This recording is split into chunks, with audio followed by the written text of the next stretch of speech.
Hey everybody, this is Ed with Creative Masonry and Chimney, along with John and Ian, my team. What we're doing is we're installing a chimney chase cover shroud.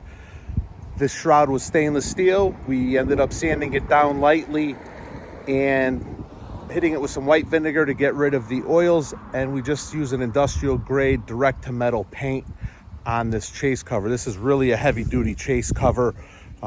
This is in Southwest Florida, so we want to be sure that the chase cover doesn't come off again like the old one does.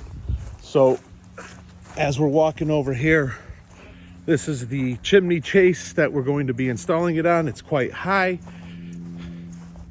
but the chase cover itself is old powder coated material, so we got some paint to match to make it look really good, and we'll get that up there later and we'll update you guys with the video.